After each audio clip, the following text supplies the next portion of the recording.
Na základnej škole sídlisko SMP v Galante sú na 2. stupni zriadené športové triedy zamerané na atletiku.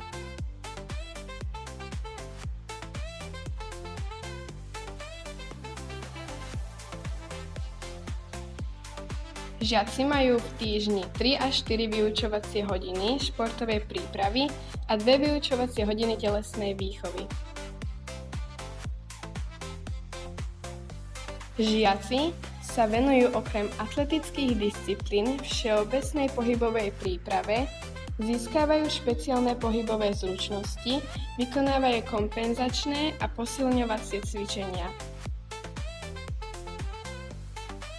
Venujú sa rôznym loptovým hrám, kondičným a koordinačným cvičeniam.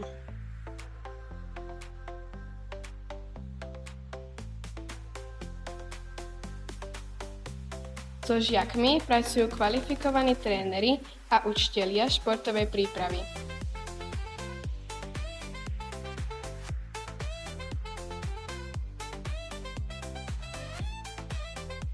K dispozícii sú 2 telocvične, posilňovňa, atletický ovál, sektory na skok do výšky, skok do diaľky, vrch guľou, hod kriketovou loptičkou a oštepom.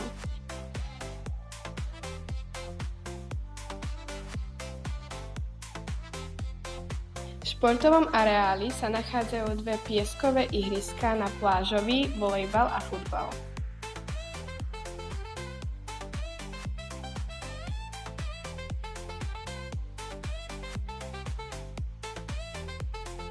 Každoročne sa koncom letných prázdnin pre žiakov športových tried organizujú letné sústredenia.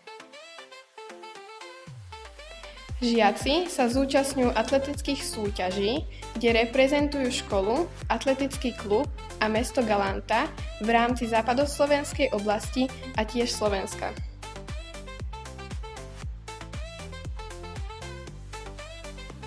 Bývalí žiaci zo športových tried sú úspešní aj v dospelosti, napríklad terajší reprezentant v atletike v behu na 400 metrov a 400 metrov cez prekážky Patrik Demeter.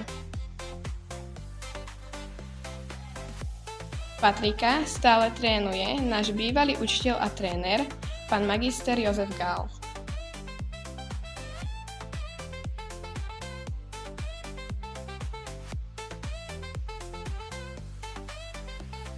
Okrem športovej prípravy sa v športových triedách dbá na vzdelávanie, ktoré má vysokú úroveň.